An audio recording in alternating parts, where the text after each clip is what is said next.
Joe, defund the police is a losing message for Democrats. We see that in this race, and we're going to see it in other races where, as Americans are responding to increase of crime in their communities. And you look at what happened in New York City, and it played out on the ground here among some of the most liberal voters in the country. As Brother Neely Fuller has said so many times before, and it bears repeating, white supremacy believes in controlling both sides of the conversation. But what needs to be expanded on is both sides doesn't mean that there's only two people talking. What it means is white supremacy presents you with a group that's opposed to you, and then they present you with a group that they propped up who's supposed to be in your favor. And well, whatever the issue is, white supremacy tries to make sure that even if you happen to get the upper hand and speak loud enough to be heard, well, they got a couple of bootlicks who are going to be trying to talk the same way that you do. This way, no matter who loses, white supremacy wins.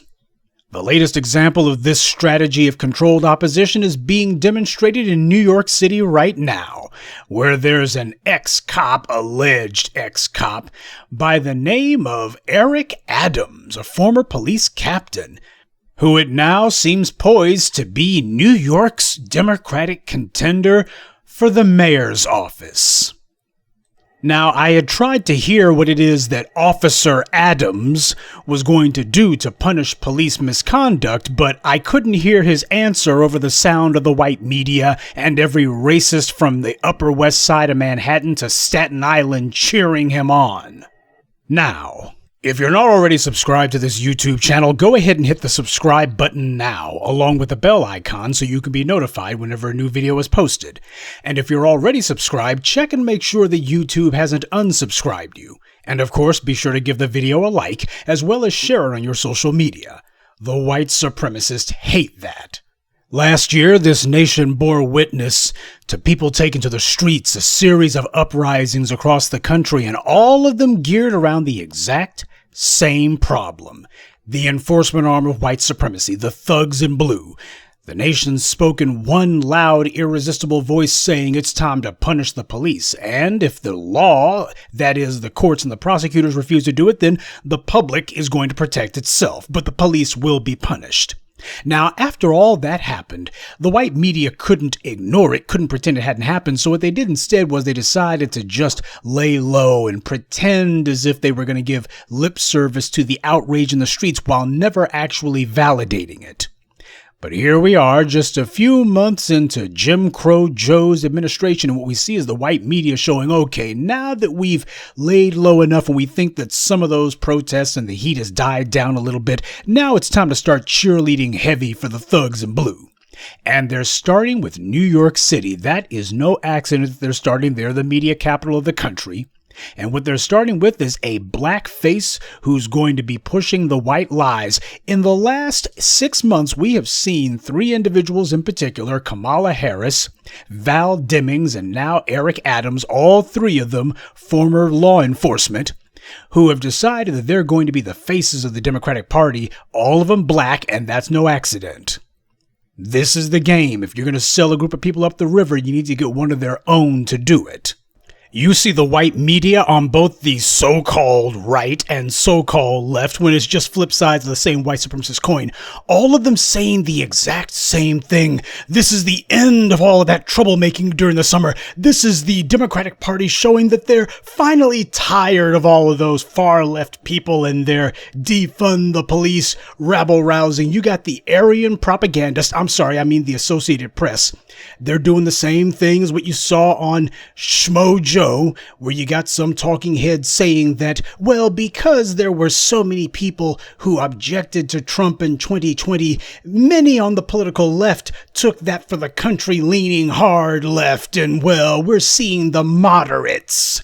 The moderates are having to balance things. You see, this is the message across the board, whether it's the Aryan propagandist, or whether it's Politico, or whether it's CNN, MSNBC, the Wall Street Journal, they're all saying the same thing. All of that talk about punishing the police, all of that talk about doing away with these bootlicks and doing away with these puppets puppets of white supremacist power. Well, people are finally moving back toward the center. Oh, we were in danger of going off a left-wing cliff, but now people are moving back toward the center. You see that being said across the board by all of them.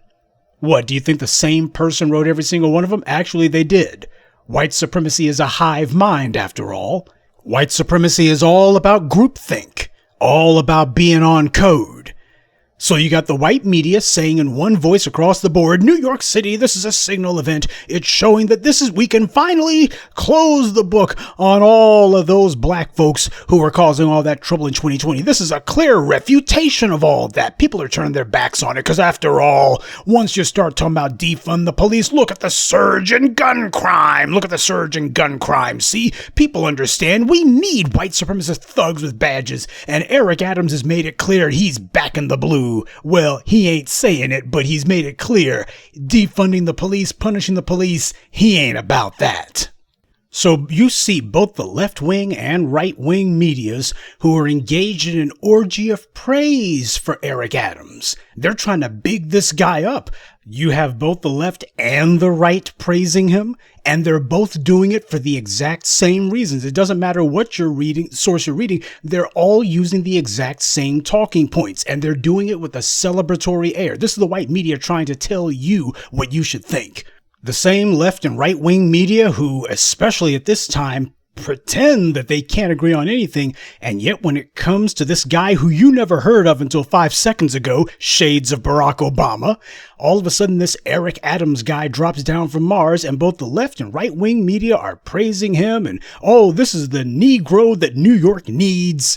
And there's talking about how the great thing about this is he's going to put a stop to all of this troublemaking that was coming from all of these people in the streets. He's going to put an end to all of this defund the police stuff. This is going to be the resurgence and reassertion of the so-called moderates. Ain't no damn moderates in America. The United States is a far white supremacist country. There are no moderates. They're being blatant about it, in your face about it. There is a celebratory air across all of the white media for this because at the end of the day, they understand that the thugs in blue are who ensures that the white supremacists who run the New York Times and who run MSNBC, these guys depend on the thugs in blue to make sure that what their corporate masters want is enforced through violence. So what they got to do is they got to trick people into believing, see, the tide is turning, it's going the other way. See, that whole thing from 2020 is petered out, and this is the proof. See, the people didn't really want that. Why? The people are turning their backs on all of that. They're trying to run this up the flagpole and see if anybody falls for it. You know, the same way that last year they said that stop and frisk wasn't hurting Michael Bloomberg with black voters. Remember that? That's what they said, too. They said, oh, black voters clearly have nothing against Bloomberg for stop and frisk. They understand black people understand how dangerous they are and how they need to be policed and incarcerated. They get it. That is, up until the moment that black voters literally turned their backs on Bloomberg, and the white media very quietly said, apparently black voters are still holding a grudge. End of story. Bye. Eric Adams has not done a damn thing for black people. This guy's a former cop. That should disqualify him from public office right there. And that's one of the things the white media sees these trends forming where if you're a cop or you're affiliated with the police, you can't even get elected. They're like, we got to stop that. We got to reverse that hard as hell. We got to start a counter narrative that defund the police is a losing issue. That's the crap I posted for you on Twitter today. That was on Joe Scarborough's little sideshow. And the entire point was to push the narrative that defund the police is a losing message. And if that sounds familiar, it should. It's the same thing that nigga Jim Clyburn was talking about last year. The reason our candidate lost in North Carolina is defund the police. Y'all saying defund. Stop it with the sloganizing. Stop it with the sloganizing. Correct me if I'm wrong, but defund the police is a losing message. That's a slogan too. But it shows you this is the point that they're trying to get across. This is the point that they have to reach. You can't be, we got to convince people that defund the police is a losing message. In New York, during the Democratic primary, there was no candidate running as the defund the police candidate. So for idiots like Elise Jordan to be saying, defund the police is a losing message, this race proves that defund the police is a losing message, nobody was running as the defund the police candidate. Of course, they don't mention that. They make it sound like, oh, everybody was saying defund the police except for this Eric Adams idiot. He was the only one who was saying what the people wanted to hear. And of course, they linked it to this canard about crime is out of control. Oh, crime is at historic levels. No, it's not. Crime is actually at the lowest point since the mid-90s. Only thing that's gone up happens to be murders, gun crimes in particular. But as I posted for you on Twitter, by the way, all other violent crimes, robberies, property crimes, rapes, those things are all down. But of course, that's not the narrative the white media wants. This is a narrative about justifying and shoring up the position of the thugs in blue.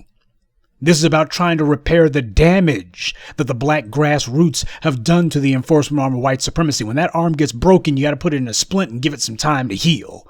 They figure that after about 6 months or so, hopefully the enforcement arm of white supremacy is strong enough that they can get it to start swinging at us again. That's what this is meant to set us up to do, and they're trying to get a black face to sell us on it.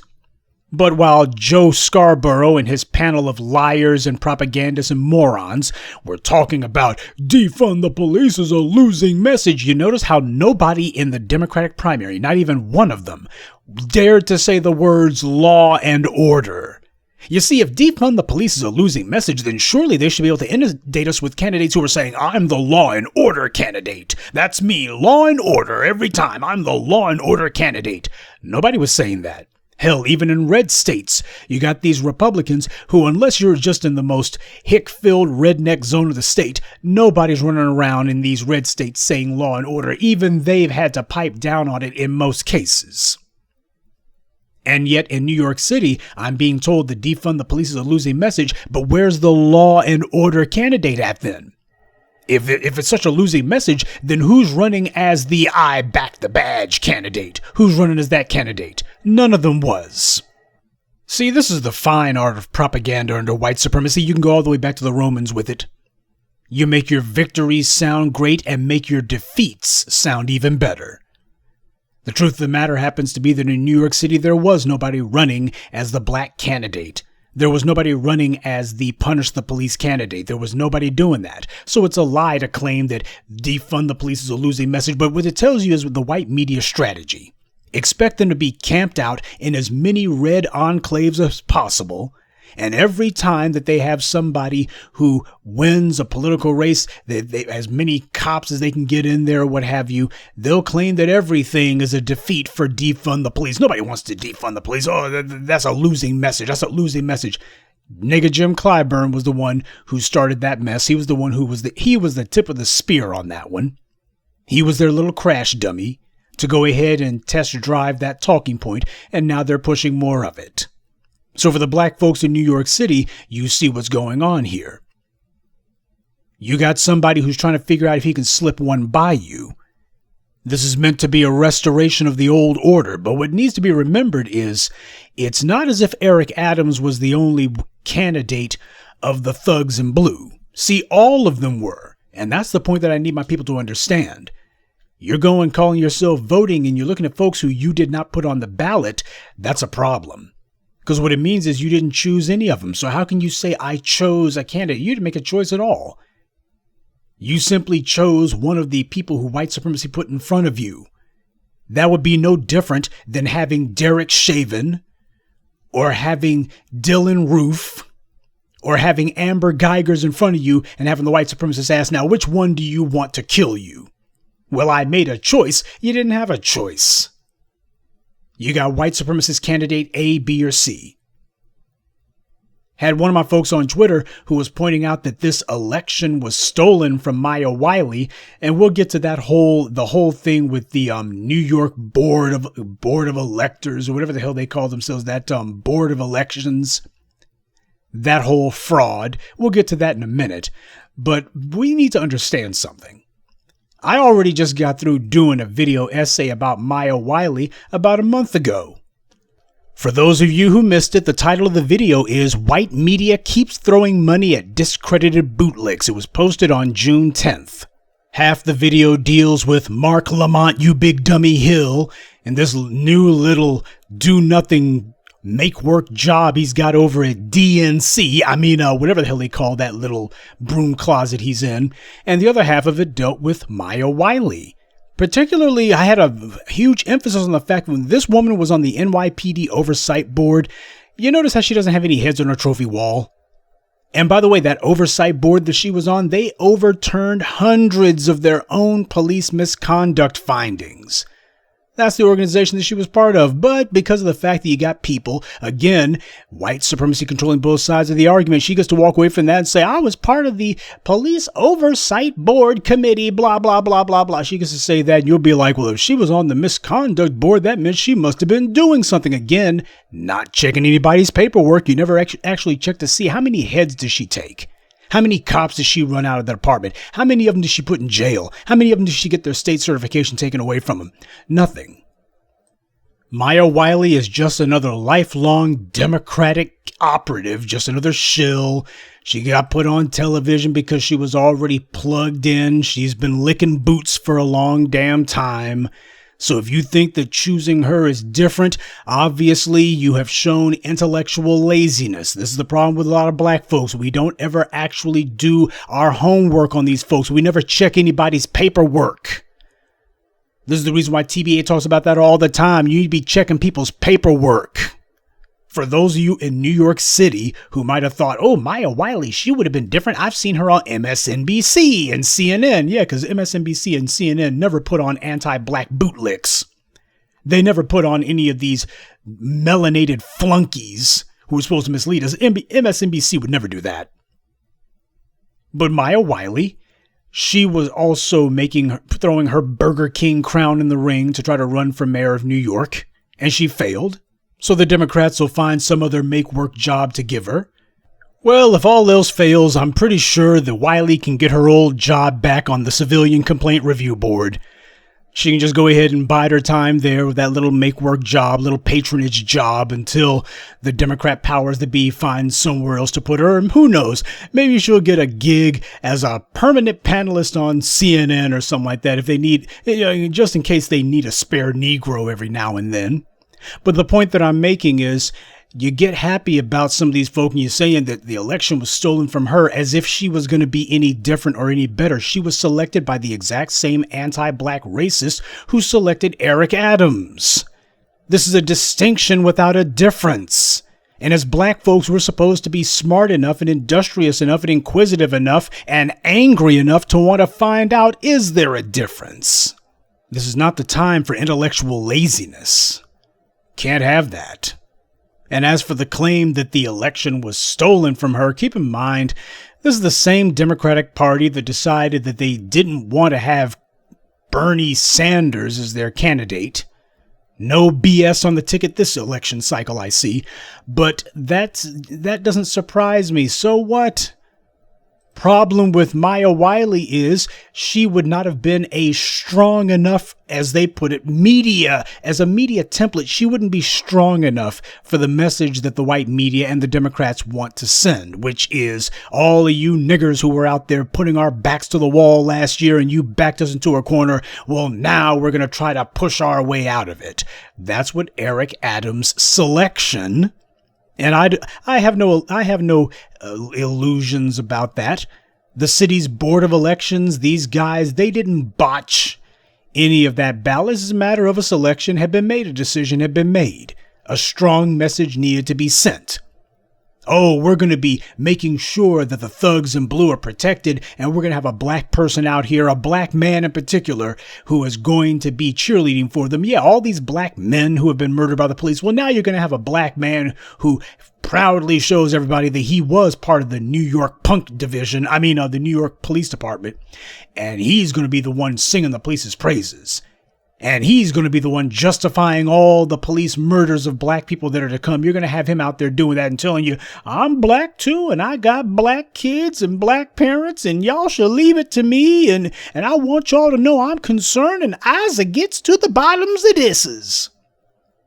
See, if you make sure that you keep the conversation squarely centered on punishing the police, no matter what the white media tells you, no matter what any of their hand-picked flunkies tell you, you won't go wrong. You stay laser focused. When it comes to the police, I am a one-issue candidate. What are you going to do to punish the police? Well, there's going to be police oversight. I didn't ask you what are you going to do to watch the police killing black folks. I said what's going to be done to punish the bastards. 25 to life off top. You even look at a citizen the wrong way, you're going away for 2 decades. That's punishing the police. Anything else is nothing. Oh, well, there's going to be retraining. We don't need to teach some white supremacist with a badge how to shoot straight.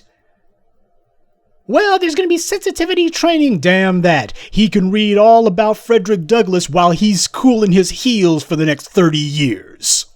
He can get his cultural sensitivity training in the reading section of Rikers Island. I'm pretty sure they got a library there. And if he doesn't know anything about multiculturalism, that's okay. I'm sure he'll have plenty of black cellmates who can't wait to get acquainted with him. He can learn about the black experience there. But no, I don't want to hear nothing about any retraining or cultural sensitivity or any of the rest of that garbage. I am a one-issue candidate when it comes to the police. How the hell many decades they getting? And 1 isn't an option. 1 is too damn low. 2 is too damn low. No, I'm afraid that if the police expect extraordinary protection under the law, then they're going to have to also accept extraordinary punishment. You must balance the taken with the given. And these bastards have taken a lot, but they have not given anything. Well, it's time for the citizens to step forward and say, hey, we're not asking, we're taking. We're taking off of you bastards. That's what needs to happen. Is Eric Adams the candidate of punishing the police? Because that's what I say. We need to step up the rhetoric. The white media is talking this defund the police, to hell with that, punish the police. That should be what it is. Punish the police and make it very clear what punishment is. Punishment means prison time. Punishment means we have some cops who are going to be getting the death penalty. That's what punishment means. Punishment doesn't mean any damn desk time, paid vacation. It does not mean, oh, you so sorry, to hell with that. See, the white media is desperate to make sure that we talk about defund the police that's an economic concern. They can always play that as an economic concern. Now, you start talking abolish the police, that would scare them. You don't want that being in the popular lexicon. So instead you say, well, defund the police, No, we're talking about punishing the police. Is Eric Adams the candidate of that? No. And neither is Maya Wiley. None of them are. You want to know why? Because they understand what their job is. Their job is to protect the white supremacists. Their job, they sold out in order to get the Democrats to say, okay, we might throw your black behind on a ballot somewhere, but god dang it, you understand we need these thugs to keep the niggers in line, and there's a social order, and you might get a couple of perks and such if you kiss our behinds extra sweet. And here comes Eric Adams saying, yes, boss. And here comes Maya Wiley saying, yes, ma'am. And that's what they do. They pucker up. This is who some of you got passionate about. This is who some of you were looking at and going, oh, Maya Wiley, the election was stolen from her. You better start asking some serious questions. It's time for some folks who apparently are just trying to figure out some way to stick to whatever the white supremacist script is. It's time for you to knock that mess off. White supremacy presents to you 5 of their idiots who are vying, a bunch of white supremacist pick-me's of different colors. And you think to yourself that somehow at least one of them must be on the up and up. No, not even one. You want to know why? Because you didn't choose any of them. The only candidate that you can choose is the one that you put on the ballot. Did you put Eric Adams on the ballot? Did you put Maya Wiley on the ballot? Did you put any of them on the ballot? No. So in that case, then what are you doing trying to figure out, well, which one's the best choice? Spoiler, none of them. You see, there's a strong psychological component to what's going on here. Because once you get people to buy into the premise, they also have to buy into the conclusion too. And the premise is that there's somebody here worth your vote. Well, the conclusion is, though, whoever wins, you got to kind of own whatever the hell it is they did because you supported them, and you start trying to talk yourself into believing that they weren't the wrong choice. This is where so many of the black Biden supporters, this is the reason why you ain't hearing from them recently. Yeah, they got out here and told us Biden's gonna be different now. He gonna be different now. He ain't done a damn thing for black people. All those promises, hasn't fulfilled a damn one of them, and he's not going to. Get it tattooed to the underside of your eyelids if you have to. But if you see the white media talking about some black person, particularly for a political office, and they're not casting aspersions on them or trying to say, ooh, but this person, they've got some skeletons in their closet, or, well, there's disadvantages that this person has. There's been serious questions about candidate so-and-so. Well, they've taken controversial stands on. Yeah, they never say that about the back the badge crowd. They never say that about any of them. They don't say that Eric Adams supporting the police is controversial. They don't say that. Instead, they come flat out and say, defund the police is a losing message. It's a losing message. See, they're not going around pointing out that, hey, the only reason Joe Biden is in the White House is because you had folks who were hearing that there was going to be some sort of holding the police accountable. Nobody was out there saying, I back the badge. Or at least Joe Biden didn't run around crusading on that. Oh, he played it real light with that whole, occasionally when he would say, I'm not in favor of defunding the police, but a police accountability commission. Oh, yes, a police accountability commission. As soon as he got in office, what did he say? Well, Congress will have to deal with that. Yeah, I know I promised a presidential police oversight commission, but I'm really busy with trying to help the police kill black people with impunity. So you need to ask Congress about that. Yeah, there goes your police accountability commission, and Kamala Harris ain't said a word about it either. But Republicans, Fox News, and all, the right hand of the white supremacy propaganda complex, they were talking about the Democrats. They want to defund the police. They were saying it loud and proud 24/7. And yet, for some damn reason, that didn't stop the Democrats from getting control of the Senate. Republicans were doing that morning, noon, and night. Didn't help them. Now, they could have had a couple more Senate seats, but when you got losers like Jim Clyburn, apparently, he thinking to himself that fish fry nonsense was going to be his ticket to ride. People are looking and going, what the hell are you going to do other than run your mouth? I got some free fish over here. That's all he was offering. A free lunch. Assuming that some white supremacist cop in North Carolina doesn't kill you first, assuming you live long enough to eat it. When it comes to black empowerment throwing its weight around, we have to accept the reality the rubber will not meet the road until we begin challenging these white supremacists for the levers of power. When it comes to state and local office, you can make a difference there, but you're not going to change anything if you're allowing the white supremacists to present to you their slate of hand-picked puppets, suck-ups, and operatives and telling you, go ahead and pick from one of our loyal bootlicks. The illusion of choice. That happens to be a prime psychological component. If you intend to dial any group of people in to be oppressed for the long haul, at some point you got to convince them that they are part of it, that they have something to do with it, that somehow the system works for them too. Oh, it may not work as well for you. Sure, it doesn't work for you 99.99999% of the time, and the other 0.00001% of the time is a fluke, usually because you pushed hard as hell. But you know what? That system can work for you too. Why we're in the process of getting it to work for you too. That's the line that they've been using. They've been in the process of making things better for 150 years now. You seen any changes yet? No, we don't go along with the white supremacy script. It reminds me of that comedy routine Dave Chappelle did. What was it? Unforgiven or whatever? Where he was pointing out that when he was a kid, he saw a 3-card Monte game. And what he didn't realize was the guy who was shuffling the cards or what have you, he was not just the guy orchestrating it. He was one of a group. The other people around him who were acting like they were bystanders or they were just people watching, they were his friends. So here Dave Chappelle was thinking that he was playing against one guy, and come to find out he was up against a team. This is the same thing white supremacy does when it comes to these elections. You're sitting here thinking to yourself that there's one bad guy who the white supremacists put on the ballot. God, news for you, they're all bad. White supremacy chose all of them. And the reason why is you can't really be sure which one the people are going to break for. So you have a bunch of bootlicks who, at least on the surface, seem to be saying marginally different things. And yet when it comes to actual practice, when you start pressing them on the stuff that matters, what are we going to do about these cops? Well, I'm not in favor of defund the police. What about reparations? Reparations are infeasible.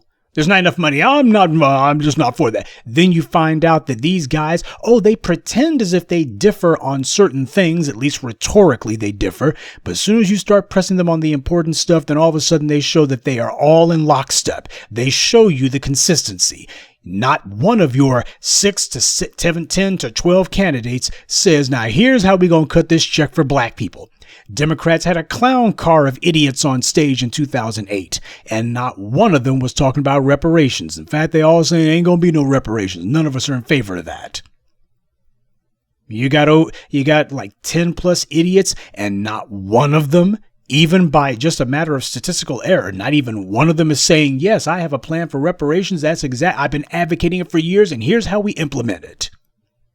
Yeah, that's what lets you. White supremacy has no problem putting up a whole clown car of operatives.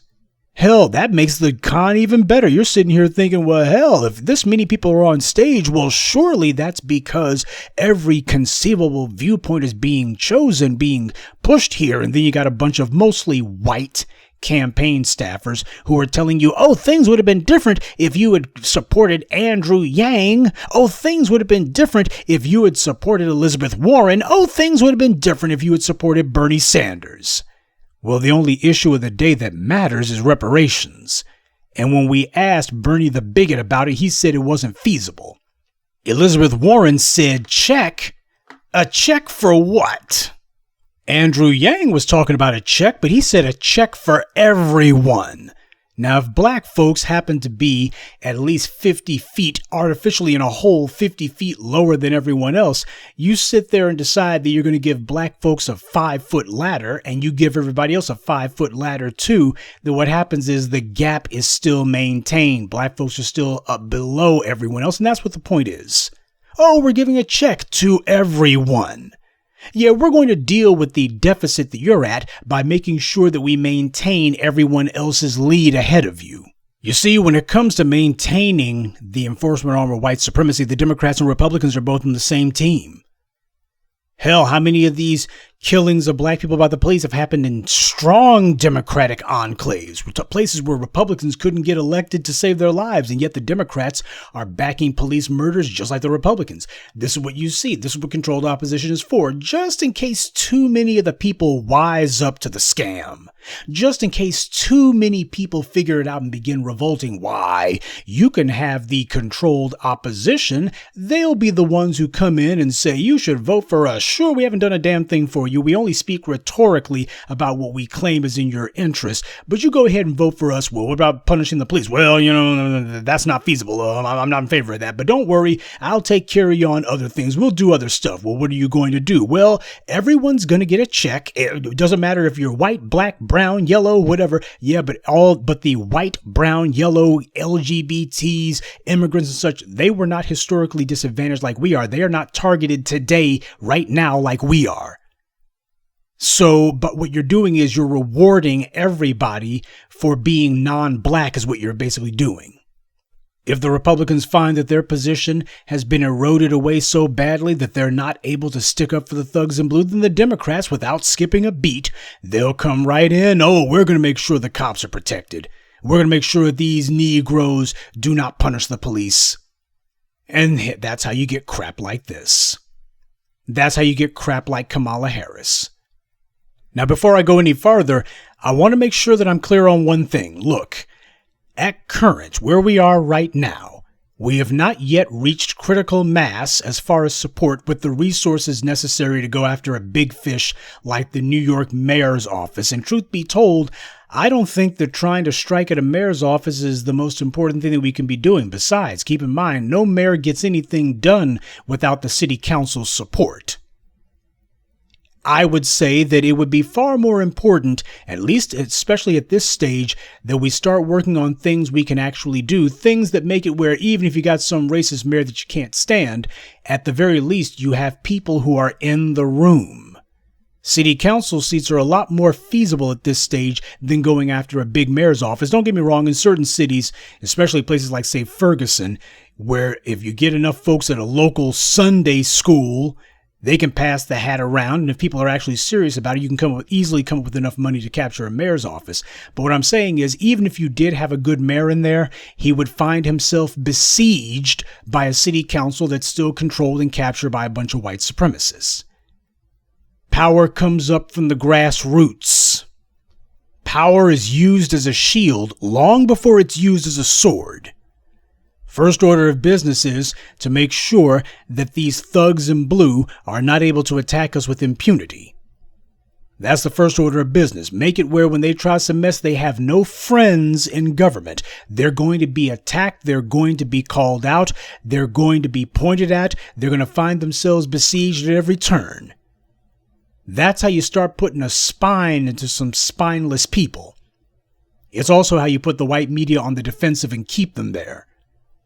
See, it wouldn't matter if Eric Adams becomes the mayor of New York if what he looks up and sees is a hostile city council. So let's not get tunnel vision here and start over-focusing on, it's the New York mayor's office. We're not at a point yet where we can start going after big fish like that. But at this point right now, we do need to start selecting some offices to target. That is definitely an idea for the black grassroots whose time has come. It would only take a few, say a dozen or so. You get some black folks who are getting out there talking about real reparations. Some black folks who are talking about really punishing the police. Only takes a handful to make it part of the normal discourse. Only takes a handful to put the white media on the run. If you got folks out there who are actually saying this, time to push the envelope. Time to also call out the bastards who don't talk like this. You're running around talking that back the badge crap. Oh no, okay, we got a friend of the thugs in blue over here. That's how you control the narrative. That's how you take control of the discourse. Because what we see the white media doing right now are what they, to them, I guess, are the equivalent of confidence building exercises. The enforcement arm of white supremacy took a drubbing last year. They took a beating. And the white media, they were just being embarrassed and humiliated. Everything from, when did the cops become the bad guys? Well, since 1619, basically. To, stop and frisk doesn't seem to be hurting Mike Bloomberg among black voters. That is, until they couldn't hide the optics. You want to make it where these bastards are on the defensive, we got to go on the offensive. That's how you do it. Oh yeah, they'll be in the cozy confines of their studio where they can sit there and say any gibberish, any garbage, any lies that they want, because of course they're not allowing anyone on the panel who's going to say otherwise. By the way, just so you know, you had Reverend Sharpton, who was part of that panel, and at no point did he push back and say, as a New York resident, I do have to tell you there wasn't anyone running on defund the police, so we can't say that defund the police is a losing message when it was never in contention to begin with. Let's have a race with a bona fide rock-ribbed defund the police zealot. Then we can see whether or not it's truly a losing message. It's never been tested. He didn't say that. He didn't dare say that. Why didn't he say it? For the same damn reason that Eli Mistal never challenges these white media narratives. For the same damn reason that Simone Mamie Sanders stuck up for Jim Crow Joe and lied for him on the 94 crime bill. These bastards, they're all wanting a check from white supremacy, either from the media or from the white government. They're looking for a check. Reverend Sharpton, this is all he's got, his little old talking gig on MSNBC. This is all he's got, so he's going to get out there and make sure that he runs interference for him. Oh, you can't be disproving their narrative. You better be careful how much you push back against the narrative. You better be careful. You better not punch too many holes in it. In fact, you better not punch any holes in it at all because it's real delicate. Just recognize the scam, or rather scams, the white supremacy's pulling. You got to give the bastards credit on one thing. They don't put all their eggs in one basket. White supremacy's learned over the centuries that it can't afford to have an all or nothing proposition. It needs to give itself as many fallback positions as possible. So we have got to stay on code, stay on the offensive, be looking for targets that we can take away from white supremacy, things that we can capture and deprive them of. We're on a mission. Destroy white supremacy, and we got to make sure that the white media and their bootlicks in government have absolutely no choice in that.